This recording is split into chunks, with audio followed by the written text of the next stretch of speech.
안녕하십니까. 증시각도의 TV 시청자 여러분, 투자자 여러분, 반갑습니다. 네, 해를 거듭할수록 재미도 있어지지만 이제 진짜 본격적으로 어려워진 과정으로 들어간 반도체 재고의 미래, 우리 정희성 작가와 함께하는 반도체 역사 이야기 하고 있습니다. 이제는 최근 컨템포러리하게 와서 기술적인 이야기, 왜 요즘에 뭐 미세공정이고 뭐고 이런 얘기들을 지난 시간까지 왔고, 미세공정의 한계를 넘어서 어떻게 기업들이 퓨전한 기술을 가지고 새로운 시대를 준비하고 있는지에 대한 이야기까지 해보았습니다. 이거는 참고로 우리 정 작가님이 쓰신 반도체 재고의 미래에도 없고요. 제가 알고 있기로는 유튜브, 경제 유튜브 쪽에서는 이 정도 다른 내용은 감히 말씀드리면 없습니다. 네. 경제 유튜브에서.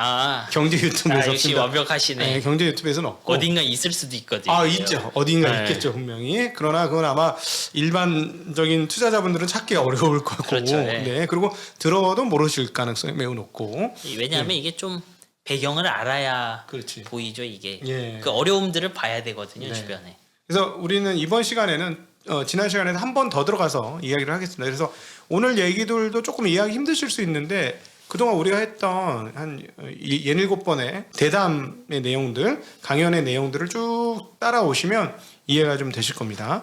지난 시간에 바로 이제 메모리의 특성과 CPU의 특성의 효율을 더 극대화하기 위해서 그동안 우리가 보았던 무어 법칙이 이제 깨지기 시작해서 각도가 눕기 시작한다.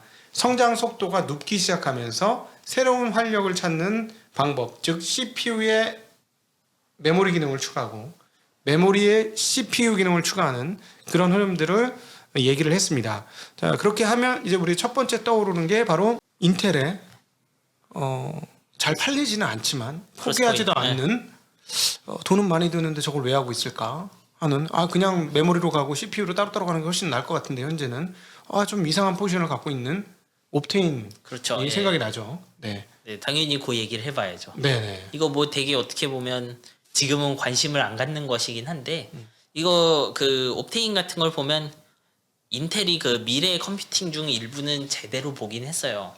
이제 정확하게는 3D 크로스 포인트라는 이름을 쓰는데 네. 이제 처음에 인텔의 발표를 보면 이 물건은 이런 것들이었어요. 메모리보다 성능은 조금 부족하고 네. 밀도는 굉장히 높다. 음, 그리고 그 전력이 나가도 데이터를 잃지 않는다. 네. 요 세 가지 특성을 가지고 있었어요. 근데 왜 그런 물건이 나오기 시작했냐 하면요. 이제 인텔도 아는 거예요. 생각보다 메모리 용량의 상승이 좀 더뎌요. 제가 어릴 때 뭐 예를 들면 그 셀러론 이런 거 쓰던 시절에 메모리 뭐 64메가 이런 거 쓰던 시절이랑 보면 네. 지금은 매해 메모리 증가량 그렇게 크지 않아요. 왜냐하면 제 컴퓨터 메모리도 5년 만에 2배로 늘었거든요. 제가 쓰는 메모리가. 여기서 메모리라고 하면은 D램이죠. 랜드가 아니고 D램 예, 말씀하시는 D램이죠. 거죠? 예. 정말 죄송한데 우리 처음 들어오신 분을 위해서 D램과 랜드 메모리의 그래. 차이를 살짝 설명해 주시면 좋을 것 같아요. 그러니까 이제 우리가 뭐 메모리 종류는 되게 많은데 좀 크게 보면은 두 종류 메모리가 있다고 보시면 돼요. 하나는 CPU 옆에 붙어갖고 빠른 속도로 연산하는 연산용 메모리가 있고, 하나는 우리 그 파일 저장하고 예를 들어 동영상 저장하고 찍으면 그런 역할하는 메모리가 있잖아요. 일종의 옛날 하드디스크 그렇죠, 예. 역할을 하는. 그런 게 랜드 플래시예요. 이제 네네. 여기서 제가 말씀드린 D램에 해당하는 거죠. 네. 근데 어쨌거나 그 인텔도 그 D램의 용량이 생각보다 빠르게 늘지 않는다는 걸 알고 있었어요. 네. 근데 당시에 그 AWS 이런 것도 생기고 하는 거 보면요. 그 특히 가상화 이런 거 하면서 메모리가 많이 필요하다는 거를 다들 알고 있었어요. 메타버스나 이런 쪽에 메모리 훨씬 필요량이, 전에도 뭐 훨씬 메타버스도 커지는 거군요. 전에도 거의 뭐 6년 됐으니까 크로스 포인트도. 네. 그러니까 그때도 메모리 양 그 용량이죠. 용량 느는 속도에 비해서 사용자들 이제 뭐 AWS 프로그래머 이쪽이죠. 그쪽이 요구하는 메모리의 양이 좀 크다는 건 알고 있었던 거예요. 네. 이제 그래서 인텔이 그런 걸 만든 거죠. D램보단 좀 싸도 밀도가 높은 그런 거. 그러니까 이런 걸 제가 메모리 접근하는 횟수는 좀 적어요. 네. 근데 대신 넓은 영역을 자주 가야 되는 그런 형태가 많아요. 네. 예를 들면 창고의 크기죠. 메모리의 크기는. 창고가 조금 멀어도 제가 창고를 자주 가야 된다고 하면, 왜냐하면 창고에 물건이 없으면 아예 마트까지 가야 되거든요. 네. 그럼 마트 가는 횟수를 줄이기 위해서 조금 멀지만 큰 창고를 쓰는 거잖아요. 네. 그래서 그런 창고를 마련해야 된다고 생각했던 거예요, 인텔은. 네. 아마 결국은 제조가 어려워서 실패한 것 같아요, 이거는. 옵테인이. 예. 왜냐하면 이론은 좋고 특성 나쁘지 않은데 일단 그런 물건들 보면 매해 그 본인들이 주장했던 성능이 점점 낮아져요. 이렇게 될 이유는 하나밖에 없죠. 제조가 어려웠을 거라고요. 네. 일단 그 반도체 열 들어가는 건 다 힘들어요, 해보면. 제조에 열 들어가면 힘들고 동작할 때 열 자체가 필요하면 힘들고 좀 그런 게 있어요. 뭐 그거는 진짜 전문가들이 할 얘기인 거 같고. 그럼 예를 들어서 잠깐 그럼 거기서 디램 얘기로 잠깐 다시 넘어와서 보면 네. 사실은 디램 더 많이 붙여가지고 돌리면 쉬운데 왜 그렇게 더 안 붙이는지 하고 디램이 증가 속도가 느린 거는 그것도 결국은 제조의 문제에 있는 거 아닌가 네, 싶어요. 맞죠. 그것도 네. 제조 문제죠. 네. 결국은 그래서 매해 늘어나는 용량이 적어지는 거예요, 디램도. 이제 제조가 어려운 이유는 좀씩 다르지만 예를 들면 디램은 캐패시터가 제일 문제죠. 그 전화 저장하는 그 방이 네. 점점 만들기가 힘들어서 그런 거예요. 어. 뭐 TSMC나 그런 파운드리는 또 문제가 다른 거겠죠. 뭐 메탈 문제 있고 뭐 GAA를 하나 뭐 핀을 더 하나 이런 문제 있을 건데. 시스템 반도체는 전혀 다른 얘기고 지금 네, 그렇죠. 디램은 또 디램 제조 파운드리에서는 또 문제가 다르다는 말씀하시는 거죠. 그렇죠. 예. 다만 노광을 하기 때문에 하여튼 물리적으로 줄이기 힘들어 보이는 이 형태들 있죠. 네. 걔네들이 다 문제 일으키는 거예요. 애플리케이션에서. 네. 그러니까 다른 데는 다 잘 줄어드는데 캐패시터 문제인 거죠, 여기는. 캐패시티 안 줄어요. 안 주니까 키를 키우잖아요. 낸드도 176단까지 세웠는데 그럼 디램도 디램은 그렇게 층으로 만들기 쉽지 않고요. 네. 이런 거예요. 디램은 예를 들면 예전에는 그 1비트 저장하려고 전자를 한 100만 개 썼다고 해봐요. 네. 그러면 50만 개, 25만 개 이렇게 줄여가는데 네. 얼마 이상 지나니까 전자 개수를 못 줄이겠다는 거예요. 어. 예를 들면 매번 5천 개는 있어야 돼요. 네. 근데 제가 계속 칩의 크기는 줄여야 되죠. 그럼 어떻게 돼요? 키가 커져요. 왜냐하면 면적이라는 건 어차피 우리 위에서 본 게 면적이니까. 네. 근데 전자는 5천 개 저장해야 되잖아요. 네. 근데 전자 5천 개 저장하려면 물리적으로 위치는 있어야 돼요. 이거. 위치가 있는데 예를 들어서 이제 그 단위당 우리 평수는 그렇죠, 예. 정해져 있어서 그 정도는 실어야 되는. 그러니까 제가 5천 명 사는 아파트가 있는데 응. 원래 1,000평에 만들었는데 내년에 500평 하라는 거예요. 그렇지. 이 바닥 평수는 적어졌는데 공간을 많이 확보하려면 2층, 3층, 4층, 5층으로 그렇죠, 올라가듯이 예. 이거는 근데 층으로는 못 올라가니까 높이를 그렇죠, 예. 올린다는 거죠. 그냥 단층짜리 높이를 올리는 게. 네, 그러니까 그 엄청 길쭉한 컵을 만드는 거예요. 위로. 그러니까 저기 낸드 같은 경우는 층을 싸서 올리는데 네. 얘는 그냥 긴 대롱 같은 거를 박는 그렇죠. 거예요. 심지어 낸드도 층이라고는 부르지만 네. 한 층씩 쌓으면은 싸지지 않아요. 그렇게 만들 수도 있는데 그걸 만들면 별로 안 싸요. 그래서 실제로 낸드도 팔 때 한 번에 다 파고 176단 몇 단? 실제로는 176보다 깊어요 단수가. 그거 한 번에 형성하는 거예요. 그 애칭이나 이런 거 써갖고 한 번에. 네. 그게 되니까 3D 한 거죠. 야, 그러니까 이게 참 올라가면 올라갈수록 난이도가 안 봐. 네, 그래서 미친 듯이 커지는 거구나. 요런 거 핵심은요. 네. 우리가 층을 많이 쌓는다고 싸지고 높아진다고 싸지고 그런 게 아니에요. 네. 싼 방법을 찾고 찾다 보니까 네. 낸드 같은 경우는 와 36단 72단도 이렇게 깎은 다음에 한 번에 하면 쭉 되네 이런 느낌인 거예요.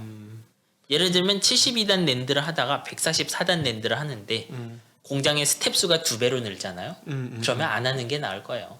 그러니까 72에서 144 가는 과정이 공장 안에서 실제 과정은 몇십 프로밖에 안 늘어나는 거죠. 네. 용량은 2배로 늘었지만. 그래서 선택하는 거예요. 그러니까 예전에는 한번 웨이퍼가 반도체 그 룸으로 그 클린 룸을 한번 들어가면 한 20일 만에 나왔는데 지금은 3달이 넘죠. 요즘 3달이요? 예. 더 늘었네. 예, 훨씬 길 수도 있어요. 네. 그것도 이제 복잡한 로직은 그러니까 CPU 같은 건 더 오래 걸릴 거예요. 네. 그러니까 이런 얘기를 하더군요. 웨이퍼는 일종의 땅이다. 여의도 섬 같은 섬이다. 거기다 이제 고층 빌딩을 그렇죠. 짓는데 예. 너무 고층이 되는데 이 밑에는 쪼그라들고 면적은 쪼그라들고 위로 계속 올리니까 이게 조금만 잘못하면 휘청휘청 자빠질 수 있지 않느냐라는 얘기 들으니까 너무 실감 나더라고요. 그래서 그땐 어렵다. 디램이 특히 그랬죠. 디램은 실제로 그 전화 넣는 그 캐패시터가 쓰러지기도 하고 그래요. 안 들어보면. 실제로. 아니, 물리적 실체니까요. 그거는. 네. 물리적 실체이기 때문에 잘못 만들면 쓰러지죠. 음. 뭐 낸드도 파다 너무 깊이 파면 밑에 그 논리 회로들 있어요. 네드코드 파여요 밑으로. 그러니까 이번에 그 저기 일본 키옥시아에서 발생한 오염 사태는 결국 그 이렇게 깊어지는 기술적 문제 난이도 상에서 같이 테스팅의 역량이 같이 따라가지 못하거나 또는 엔지니어들이 멍했거나 아니면 그 그냥 머터리얼 자체가 오염됐을 가능성도 높죠. 기본적으로 제공했던 그 예를 룸에 들- 클린룸에 넣었던 예를 들면 이런 걸 무슨 가스에 문제가 있었는지는 몰라요 저도. 근데 가스에 문제 생기면 많은 곳에서 문제가 그렇지, 생겨. 그렇지. 이게 예를 들면 제가 176단을 뭐 파야 된다 그러면 처음에 쭉 파잖아요. 네. 그럼 판 다음에 걷다가 또 이제 이런저런 성분들 넣어줘야 돼요. 그렇죠. 근데 우리가 원하는 농도로 다 들어가야 되잖아요. 음. 그래서 요런 농도의 가스를 몇 분 뭐 이런 식으로 해주면은 요런 결과가 나올 거다라고 계산을 해놨을 거잖아요. 네. 근데 그런 거 한 10% 어긋나거나 네. 혹은 들어가면 안 되는 성분들이 섞이면 당연히 잘 안 되겠죠. 근데 제일 큰 충격적인 일이 웨이퍼가 나오고 나서 알았다 그러더라고요. 사실 그런 거 되게 어떻게 보면 왜 그랬나 싶죠. 그죠. 네. 그거 모르기 쉽지 않을 텐데. 그러니까 이게 뭐가 문제가 이게 사실은 키옥시에 상당히 심각한 문제가 있지 않는가 하는. 근데 이게 모든 회사가 조금씩 그런 문제는 있지 않을까 싶어요 저는. 이제 점점 어려워지니까. 네. 그죠. 그러니까 공부를 해보니까 반도체 공부를 해보니까 정말 너무 많이 어려워진 거예요. 이 반도체를 알고 나니까 얼마나 힘들까 만드는 사람들은. 그래서 그런 측면에서 이걸 만드는 사람들은 참 대단하고 어떤 측면에서 보면 이제 뭐 20나노, 16나노 하는 중국은 이제 아무리 이거 저거 차포 띄어내도 연락이 쫓아오겠군.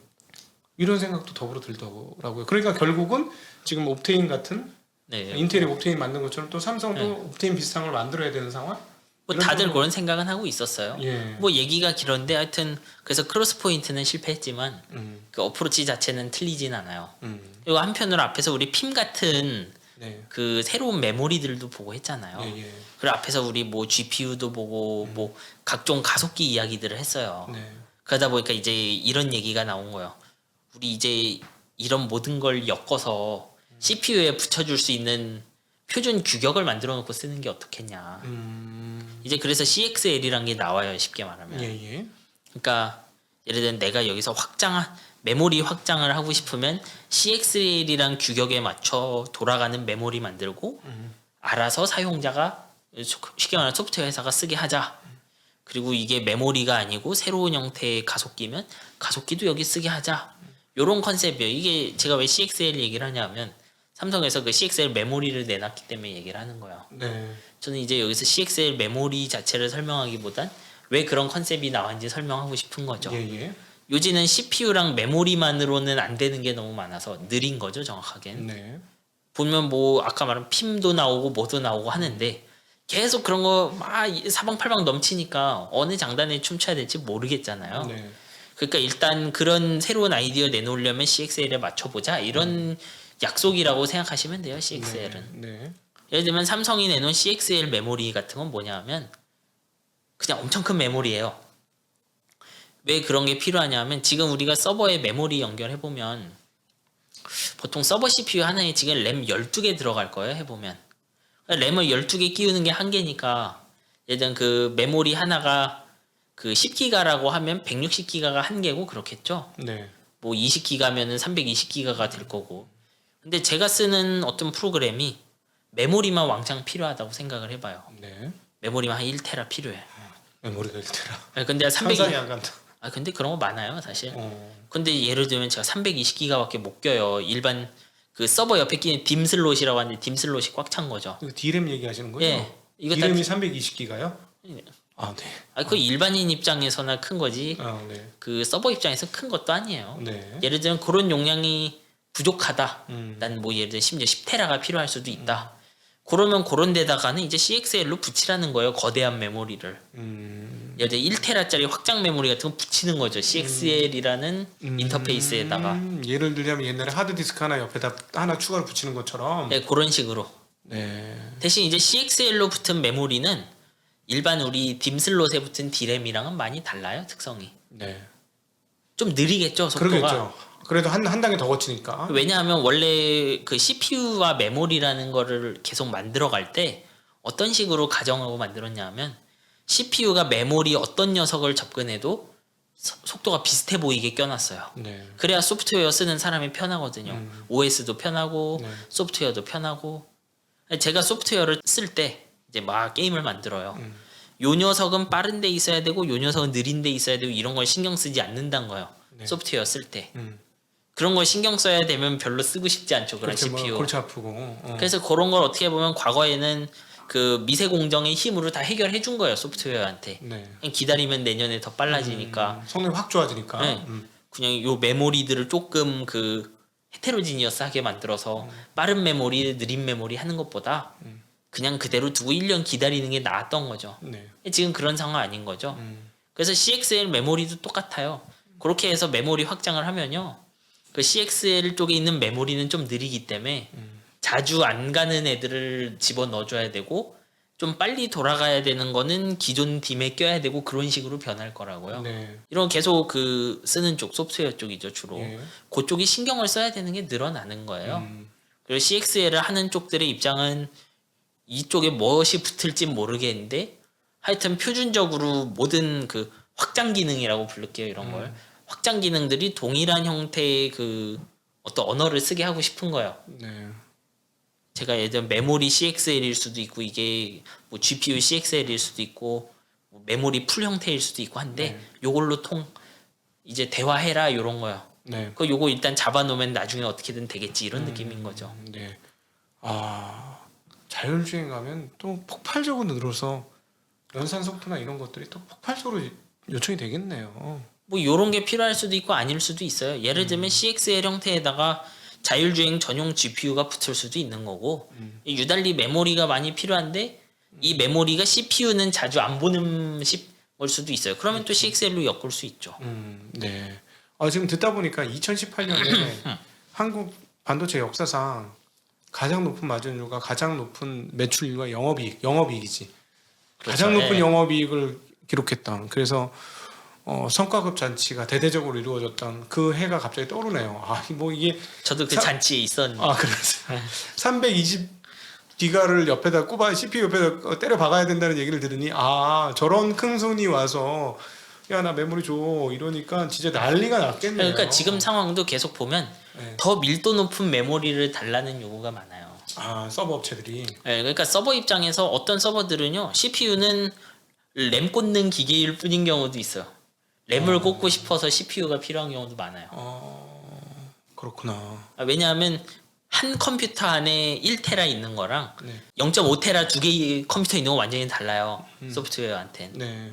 왜냐하면은 제가 CPU 안에서 그 CPU가 보는 동일 메모리 있죠. 네. 한 서버 안에서 메모리 접근하는 거는 그냥 쉽다. 옆집 가는 거예요. 근데 제가 예를 들어 옆에 컴퓨터에서 데이터를 가져오는 건 뭐 다른 행성에 가는 레벨이에요. 완전히 달라요 해야 될 네. 일이. 네. 그러니까 한 대당 서버 한 개당 넣어야 되는 메모리 양이 증대되어야 한다. 예, 그럴수록 편하죠. 아니, 물론 그런 거 도저히 못하겠다고 들어 누우면은 소프트웨어가 또 해결하겠죠. 네, 네. 예를 들면 구글도 그런 식으로는 절대 해결할 수 없는 것들이 있어요. 왜냐하면 메모리가 아무리 발전해봤자 전 세계 검색 엔진 그 키워드를 전부 저장할 수 있나요? 그럴 순 없잖아요. 네네. 그래서 그거는 분산 컴퓨팅으로 해결을 했다고요. 여기는. 뭐 알리바바 같은데 주문도 다 그렇죠. 네.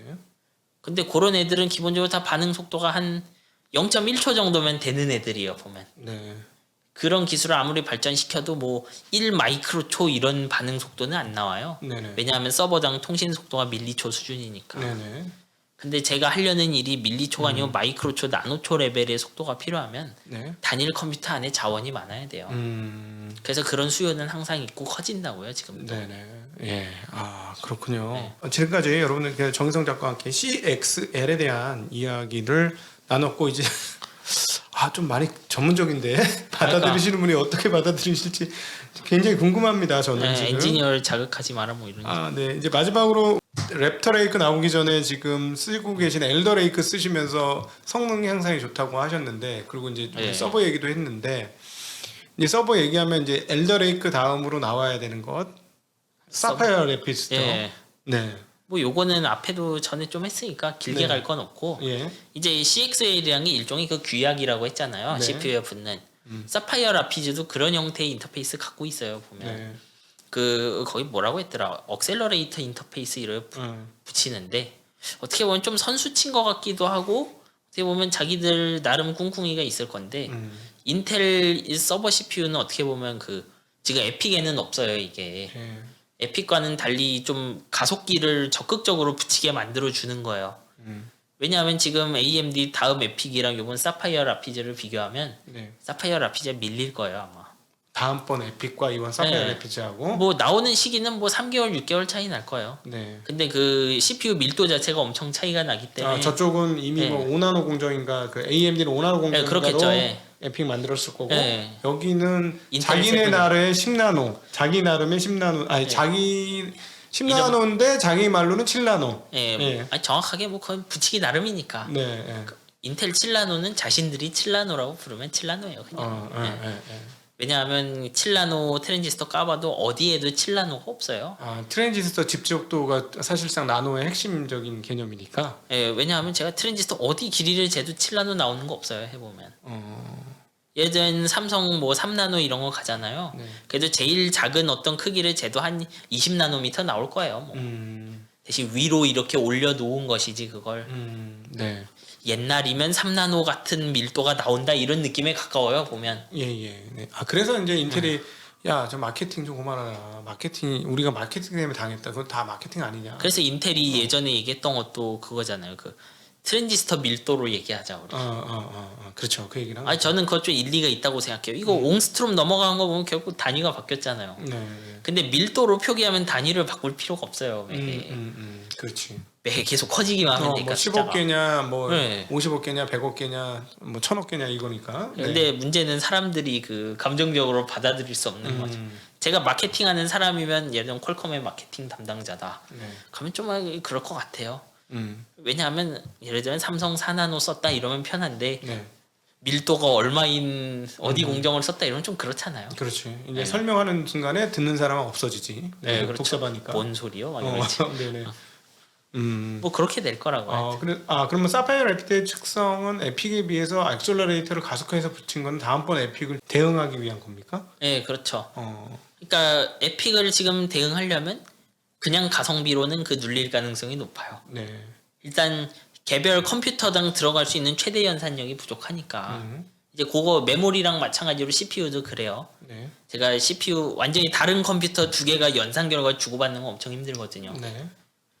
이제 그래서 그 밀도가 딸리는 거를 좀 해결하려고 대신 가속기를 쓰기 쉽게 해주는 거죠. 가속기를 어떤 거를 가속기로 쓰는 겁니까? 뭐 GPU일 수도 있고 FPGA일 수도 있고 이제 인텔 쪽에서 얘기하는 건 아모아예요. 네. 아모아용 엔진을 예시로 들었는데 그러면 실제로 CPU가 거의 그쪽에 들어가지 않게 만들 수 있거든요. 그러니까 특정한 애플리케이션에서는 에픽을 쓸 이유가 없을 정도로 빠르게 만들어줘요 가속기들은. 그 GPU들도 다 그래요. 엔비디아 GPU도 어떻게 보면 CPU는 그냥 OS 올리려고 필요한 수준인 경우가 많아요.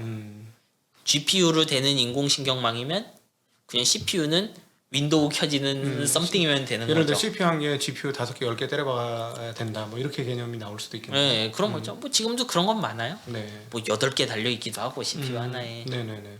뭐 그런 거죠, 이제. 그래서 인텔 입장에서는 지금 CXL 같은 거 도입을 해놔야 에픽에 비해서 상대 우위도 가질 수 있고 서버 시대 안 네. 뺏기고. 그리고 나아가서 나중에 에픽에게서 우위를 차지하더라도 인텔 앞에는 뭐 GPU 등 각종 가속기 만드는 회사들이 또 있잖아요. 네. 걔네들을 막을 수 없다면 걔네들이 인텔 아래에서 혹은 올 수 인텔 있게 네, 운동장 마련해 네, 줘야 그냥 된다. 액셀러레이터 붙여라. 우리 저 엔비디아 거 쓰시던 거 그냥 붙이면 돌아가요. 뭐 이런 개념. 예, 이미 우리 여기다가 이것도 붙여고 저것도 붙여봤는데 네. 이거 보고 따라하면 되지 않겠어? 이런 느낌으로 할 수 있는 거죠. 네. 뭐 잘 될지 아닐지 몰라요. 근데 CPU 회사들 입장에서 네. 계속 설계도 어렵고 매해 성능 향상도 줄어들기 때문에 네. 가야 되는 길이죠. 이거. 음. 이건 어떻게 보면 최종 고객, 반도체의 최종 고객들인 소프트웨어 회사들이 원하는 바예요. 네. 왜냐하면 소프트웨어 회사도 마음 같아서는 매해 5배 빨라지면 좋아요, CPU가. 네. 근데 그게 안 되는 걸 알아요. 모두가 그래서 조금씩 다른 생각을 해요. 그러니까 구글 같은 데는 TPU 스스로 만들었잖아요. 아예. 이런 애들도 있다고요. 네. 그러니까 이렇게 가속기 인터페이스에 사서 쓰는 게 아니고 구글은 그냥 자기들이 TPU 설계해서 그걸로 알파고 돌렸고요. 네. 지금 유튜브 전용 칩도 있어요. 네. 구글은.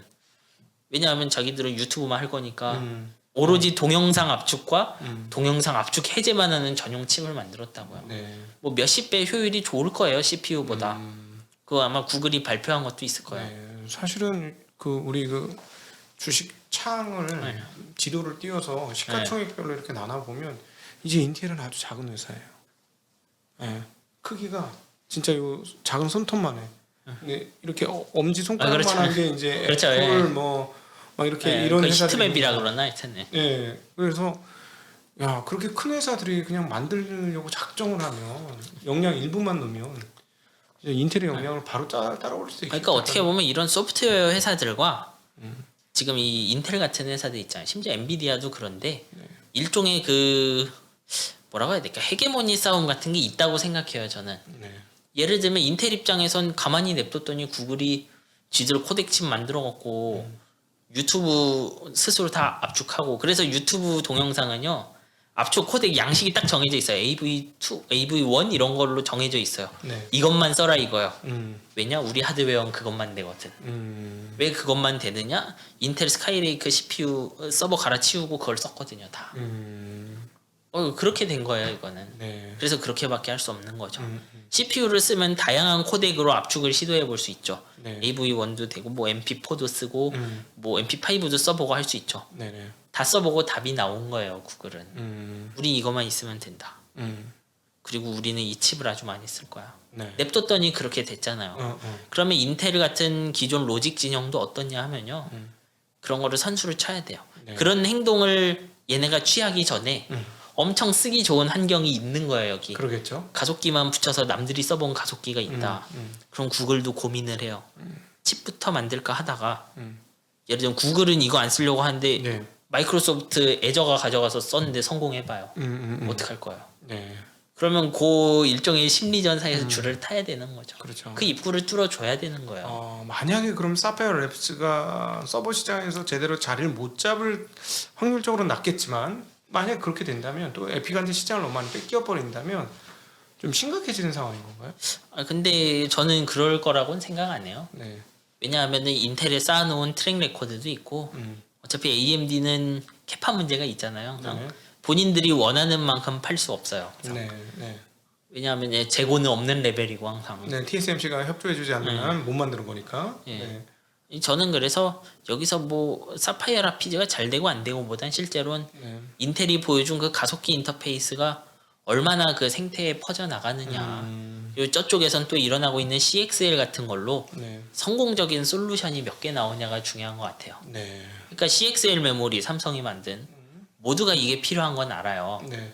우리 메모리 많이 필요하거든요. 음. 컴퓨터 하나 메모리 많이 달고 싶은데 네. 그걸 달아서 기존에 안 되던 무언가를 만들었느냐 서버에서 네. 예를 들면 아마존 엘라스틱 캐시에 써봤느냐 이런 것들이 좀 더 챌린지라고 봐요 저는. 네네. 그거는 뭐 시간이 지나 보면 알겠죠 이제.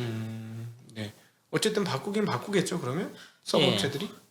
네, 그래서 실제로는 아마 시간 지나면 지금은 그래도 우리가 집에서 쓰는 컴퓨터랑 서버가 생긴 거 그 물리적인 모습은 다른데 컴퓨팅 구조는 똑같아요. CPU가 메모리를 보고 CPU 메모리, CPU 메모리. 근데 아마 그 모습이 점점 차이가 나게 변하겠죠 이제. 우리가 집에서 쓰는 컴퓨터는 기존 컴퓨터에 가깝고 이제 서버 컴퓨터들은 온갖 가속기랑 공유 메모리 이런 거 끼고 완전히 다른 무언가가 될 가능성이 높아요. 그냥 철자 통 안에 있는 캐비넷 안에 있는 전혀 새로운 거. 그렇죠. 우리는 뭐 점점 작아진다고. 예, 이런 거 그래서 보면 볼수록 이제 많은 생각하게 되는데 그래서 기존에는 여기저기 흩어져 있었잖아요 소프트웨어 네. 개발자 옛날 IBM 있기 전에 근데 그 IBM 있던 개발자가 다 이제 그 X86으로 모였어요. 네. 그리고 암 좀 생기고 그리고 뭐지 X86에도 있잖아요. 네. 근데 요 계층이 저는 어떻게 보면 소프트웨어 개발자도 이쪽 개발자랑 서버 쪽 개발자의 갭이 엄청 벌어질 거라고 생각해요. 앞으로. 과거에는 이제 엄청난 포텐셜을 가지고 있었던 반도체 산업 덕분에 모두가 한 방향을 볼 수 있었어요. 네. 기다리면 성능이 올라가니까. 네. 근데 이제 기다려도 성능이 올라가지 않는 시대. 성능을 올리려면 분명 더 좋은 반도체를 줬는데 내가 좀 더 노력해야 되는 시대가 온 거죠. 설계자들 입장에서 프로그래머 입장에서는 그렇죠. 네. 그거는 결국 프로그래머들이 그 다른 재능들을 많이 익혀야 된다고 생각해요. 저는 이런 많은 이유 때문에 앞으로 한국의 산업도 그렇고 반도체도 그렇고 소통 능력이 제일 중요하다고 생각해요. 제작자들, 그러니까 네. 설계자들과 프로그래머들과 유기적으로 통합될 수 있어야만 그들이 원하는 걸 만들어 줄 수 있어야 되는 네. 상황이다. 그러니까 이제는. 기존에는 회사 안에 목표를 그 높은 밀도 뭐 다음 시대의 미세 공정 이를 맞춰 갔으면 생태계를 끌고 올 수 있었다고요. 네네. 우리 성능 좋으니까 써 이런 그렇죠. 상황이었고. 네. 너희가 딴 거 써봤자 1년 뒤면 따라잡힐 걸 이런 느낌이었잖아요. 네네. 근데 지금 나오는 솔루션들은 아무리 지나도 그 기존의 컴퓨터가 따라올 수 없다고요. 그런 분화가 일어나겠죠. 네. 저는 이제 이걸 하면서 뭐 틀린 내용도 있고 맞는 내용도 있을 건데 이런 흐름을 좀 전하고 싶은 거예요. 여기서 뭘 봐야 되나. 네. 자 그러면은 이제 우리 실질적인 투자 관련 이야기가 하나 여기 숨어 있어가지고요. 아 예. 사파이어 래피드스를 그럼 서버 업체들이 채택을 네. 하겠죠. 기존에 이제 스카이라이크를 다 뒤집어 엎겠죠. 네. 이걸로 바꾸겠죠. 그럼 가속기도 붙이고 막 그럴 거 할 건데 그럼 램은요? 램은 DDR5 들어가야죠. 저는 사파이어 라피즈로 넘어가려는 고객들은 대부분 램 성능이 중요해서 넘어간다고 생각해요. 아 그러니까 오히려 서버 업체들이 인텔 때문에 기다리고 있었겠네 그럼요. 그렇죠. 왜냐하면 이게 최초의 DDR5 서버일 거고요. 네. DDR5는 좀 서버 관점에서 좋은 특성이 많아요. 그러니까 DDR4에서 5로 넘어가면 뭐 이건 기술 얘기인데 네. 메모리와 CPU는 그 채널이란 통로로 대화를 해요. 네. 근데 이 채널이랑은 쉽게 말하면 도로의 넓이에요. 네. 1채널이 64비트죠. 쉽게 말하면. 네. 근데 이게 사파이어 라피즈 DDR5 넘어가면 한 채널이 반으로 줄어요. 32비트로 줄었죠. 근데 대신 32비트 두 개가 따로 돌아요. 그러니까 채널의 배수는 2배고 채널의 크기는 작아졌거든요. 근데 서버들이 지금 뭘 원하냐 하면 가상화를 많이 해요. 네. 서버 가상화의 특징은 뭐냐 하면 예를 들면 제가 서버 하나 아마존에 있으면 우리 둘이 같은 서버 안에 다른 컴퓨터가 있듯이 쓸 수가 있어요. 네네네. 근데 이런 애들의 특성은 뭐겠어요? 여기서는 예를 들어 유튜브 돌리고 저는 집에서 뭐 다른 뭐 홈 서버를 돌린다. 네. 우리 둘 사이에 데이터를 주고받을 일이 없죠. 네. 그러면 작은 데이터 여러 개가 오고 간다고요, 실제로. DDR4보다는 DDR5가 그쪽이 유리해요. 보면. 길을 여러 개 만들어주는 개념이네요. 그렇죠. 예, 가느다란 길 여러 개로 여러 쪼개준 개요? 거죠. 네네. 그러니까 통로할 수 있는 아주 럭셔리한 길들을 여러 개 만들어주는 거네요. 예. 옛날에는 MT 가면 큰 방 하나 줬는데 이제는 그렇죠, 예. 다양한 방을 예, 줘서 그렇게 된 거예요. 자기 들어가고 싶은 방에 들어가서 지낼 수 있게. 그러니까 DDR5 같은 게 실제 서버 애플리케이션 관점에서도 좀 좋은 특성이 많아요. 네. 아마 그래서 메모리 때문에라도 써야 되는 회사가 많을 거예요. 자, 그러면 이게 사파이어 랩스 채택되는 순간 한풀이가 되겠네. 이거 우리 2년 기다렸어요. 2년 전부터 사파이어 랩이 나온다. DDR5 이제 쓴다. 막 네. 그런 얘기 했었거든요. 근데 아마 이거 인텔만의 트러블은 아니었을 것 같아요. 왜냐하면 제가 지금 와서 생각해 보면 저 DDR5 못 샀다 그랬잖아요. 너무 비싸서. 예, 너무 비싸다는 거 의미가 뭐겠어요? 대중 안 된 거지. 많이 안 만드는 거. 어디 이슈겠어요? 그 메모리 회사가 양산이 늦었다고 봐야 되겠죠. 아니 인텔이 만들어야 같이 대량으로 만들어서 붙여주는 그런 개념 아닐까? 근데 어차피 사파이어 라피즈가 나오는 날짜 정해져 있다고 하면은 미리 재고를 쌓아놔도 되잖아요. 클라이언트 안 팔려도. 계속 늦어졌잖아요. 얘네가 계속 지연됐잖아. 사파이어 랩스 나오겠다 한 게. 근데 얼더레이크도 많이 팔리잖아요, 사실. 네. 어차피 그 OEM 수요는 다 나갈 텐데. 엘더레이커 같은 경우도 DDR5 붙일 수 있는데 네. 왜 가격이 비싸냐 이 말씀이신 거죠? 그렇죠. 예. 그럼 그거 맞춰서 나와도 되는데 가격이 너무 비싸거든요. 저는 그 메모리 양산 일정도 관계가 있을 것 같아요. 만약 DDR5 양산이 늦는다고 하면 사파이어 라피즈는 DDR4가 안 붙어요. 그 메모리 컨트롤러도 면적이 크거든요. 네. 이제 그 얼더레이크 같은 거는 DDR4, 5 컨트롤러 다 들어 있어서 면적의 손해를 봤어요. 네. 저는 그렇게 양다리 걸친 것 자체가 메모리에서 일정을 보고 걸쳤을 것 같아요. 근데 참 신기하다. 근데 일반인 관점에서 보면은 DDR5가 스마트폰에는 이미 다 쓰이고 있잖아요. LPDDR5는 그 숫자만 갖고 완전 다른 규격이에요. 아 그래요? 네. 스마트폰에 쓰는 DDR5와 서버에 네. 쓰는 DDR5가 전혀 다르다. 그러니까 LPDDR과 DDR은 별도 스펙이에요. 아 그렇구나. 네. 이래서 저희가 배워야 될 필요가 있는 네. 것 같습니다. 진짜. 왜 안 돼? 이미 다 된 거 아니야? 항상 이런 생각을 하고 있었는데 전혀 다른 것이고 아 그렇다면 지금 뭐 메모리 업체들 안 좋다 막 무슨 말을 그렇죠. 해도 만약에 사파이어 래피즈의 그 판매 속도와 점유율 속도가 증가를 하면 뭐 한국의 메모리 업체들의 실적은 따놓은 당상이고 볼 것도 없는 거네요. 공급만 부족하지 않다면. 뭐 그렇죠. 근데 공급 네. 부족할 가능성은 있는 거예요. 그건 몰라요 이제. 그거는 저는 회사들 안에만 있을 거라고 생각해요. 아, 회사 안에 있는 사람들만 한다. 예. 왜냐하면 DDR5는 일단 제가 얼더레이크 살 때는 비쌌어요. 네. 공급이 부족했던 거죠. 분명 DDR5 들어가는 CPU는 인텔 12세대 클라이언트밖에 없는데 네. 근데 비싼 거요. 그러면은 얘네가 사파이어 라피즈 때문에 밀린 걸까? 아니면 그런 거 치고는 가격이 좀 많이 비쌌어요. 이제 DDR 보통은 한 40% 비쌀 거라고 얘기하고 있고. 근데 저는 2배 비쌌거든요. 제가 살 때. 네. 아 지금 뭐 최근에 컴퓨터 조립하는 사람들만 450만 원, 550만 원 샀음에도 불구하고 DDR5 못 달았다는 얘기 하긴 하더라고요. 네. 그러니까 그게 조금 독특하니까 좀 지나치게 높아 보이니까 저는 그렇게 추정을 해본 거죠. 이거 메모리 회사들이 이슈도 있어서 그리고 그거를 조금 더 컨펌해 주는 게 그 얼더레이크의 그 컨트롤러 2개 있는 거. 그러니까 DDR5가 어쩌면 양산 안 될 때 대비해서 그런 보험을 들어놨을 거라고 봐야죠. 네. 왜냐하면 DDR5 양산 안 되면 얼더레이크 그냥 망한 거예요 나오자마자. 맞아. DDR5 용으로 네. 만들었으면. 네, 그럼 DOA죠. 이거 오자마자 이제 메모리 없어 죽는 애잖아요. DDR5가 힘든 거는 미세 공정이 힘들어서 그런 겁니까? 우리가 전편에서 얘기했듯이. 그건 메모리에서 사정이겠죠. 그냥 밀렸을 수도 있고 왜 비싸게 팔 수 있는데 왜 안 만들어요? 뭐 그냥 안에서 스케줄이 밀렸을 수 있죠. 하다 보면 그건 알 수 없죠 사실. 그래요? 마진율이 훨씬 높을 거로 추정이 되는데 아니면 수율이 안 나올까요? 아니 근데 마진이 아무리 높아도 내가 그 제조 날짜를 못 맞출 일은 많죠. 시나리오 많아요. 아 그래요? 네. 그렇게 오래전부터 이야기가 있었음에도 불구하고 아니 그거는 그냥 스펙이고 개발 시작하는 건 또 다른 이야기죠.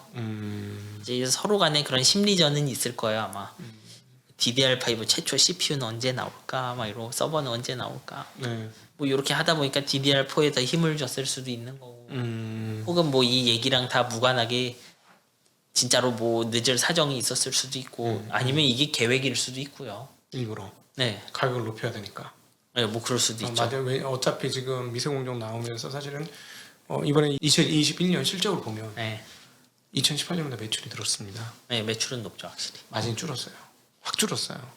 그만큼 물론 2018년 너무 좋긴 했지만 그 해는 제가 봤을 때 좀 미친 해였고 네. 아까 그 서버 업체들이 네. 320개가 달아야 돼 하는 뭐 이런 네. 상황이었으니까 뭐 그렇다고 이해는 쳐도 마진이 줄은 거를 용납하기가 지금 장비 업체들이 좋아요. 그래서 그렇죠. 장비빨이 너무 높아졌거든. 근데 장비빨이 높아졌다라는 건 완성 소자업체 입장에서는 비용만 증가했다는 거예요. 네, 뭐 그렇죠. 근데 이제 21년에 해보니까 비용은 엄청 썼는데 마진율은 줄어들었어.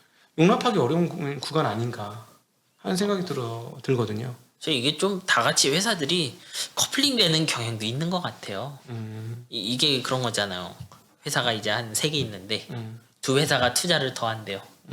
그렇게 해서 더 했다가 망하면 괜찮아요. 그건. 남들 따라하다 망했으니까. 네네. 근데 나 혼자 거꾸로 와서 잘 되면 다행인데 이제 어차피 치킨 게임 끝났으니까. 청개구리짓 하다가 나 혼자 커지는 마켓을 못 먹으면 혼쭐이 날 거라고요. 아마. 그렇죠. 아마 뭐 그런 식의 사정이 있을 수도 있겠다. 오히려 삼자 간에 서로 간에 눈치 보기 싸우면서 쉽게 못 뛰어들었을 가능성도 아니면 느리게 뛰어들었을 가능성도 아니면 지연됐을 가능성도 여러 가지 섞여 있는. 그러니까 뭐 아주 확실한 인포메이션이 없으면 그냥 다들 비슷하게 뭐 만나서 대화할 필요도 없고 쟤는 더 잘 될 것 같대 뭐 이러면 우리도 그런가 막 이런. 아니 근데 진짜로 네. 지금 반도체 애널리스트들하고 만나서 얘기를 해보면 설비 증설에 대한 욕구가 과거만큼 크진 않은 거는 분명한 것 같아요. 일단 지난 몇 년 동안이 어마어마했고 한편으론 또 파운드리 증설에 캐펙스를 들어가면 장비 회사들이 당연히 더 프라이스 요구하겠죠 메모리 쪽에. 네. 저는 그런 요소도 있는 것 같아요. 어느 장비들은 공유되니까. 네.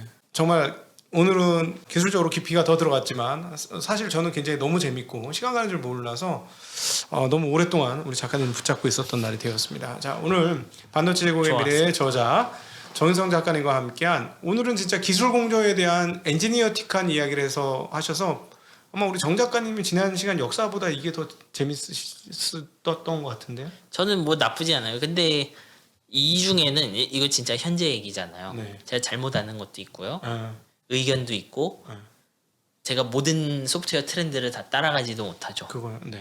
좀 그런 건 이해했으면 좋겠어요. 네, 그런 부분은 우리 충분히 이해해 주시기를 바라고 사실 제 입장에서는 내용을 이해해 주시는 게 훨씬 어렵지 않을까. 그렇죠. 우리의 사정을 이해해 주시는 것보다 내용을 이해하시는 게 전 그래서 안심돼요, 사실은. 어차피 모를 것이다. 훨씬 어렵지 않으실까.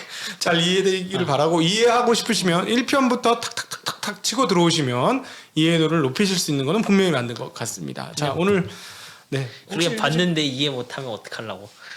1편부터 보면 이해된다며 막 이러면 자주 보세요. 자꾸 보시면. 근데 이번 진짜 저는 어떤 여기서 부심을 좀 느낍니다. 이런 컨텐츠를 만들 수 있었다는 거에 우리 정인성 작가님과 정인성 작가님이 사실은 EBS도 나오시고 진짜 이렇게 소매에서 부를 수 있는 최고의 반도체 엔지니어거든요. 예를 들어 도매끼리 하는 얘기는 못 알아듣거든요. 완전히 못 알아듣거든요. 근데 소매하고 연결해 주실 수 있는 몇 안 되는 엔지니어이시겠는데 이렇게 나와 주셔서 얘기해 주신 거 너무 감사하고 그걸 저희 채널에서 편성할 수 있었다는 거에 굉장히 강렬한 자부심을 느끼면서 제가 또 어디서 해보겠어요, 이거를. 네. 딴 데 가면 그래서 돼요 안 돼요 이를 물어보겠지. 그럼 저 당연히 모른다고 얘기할 수밖에 없어요. 네. 오늘 정말 너무 감사하고 다시 한번 우리 댓글로 우리 정인선 작가님한테 감사의 표현을 우리 시청자분들께 해주신다면 큰 힘이 될 것 같습니다. 오늘 긴 시간 함께 해주신 정 작가님 감사드리고 시청자들과 투자자분들에게도 깊은 감사를 드립니다. 인사드리겠습니다. 고맙습니다. 네, 감사합니다.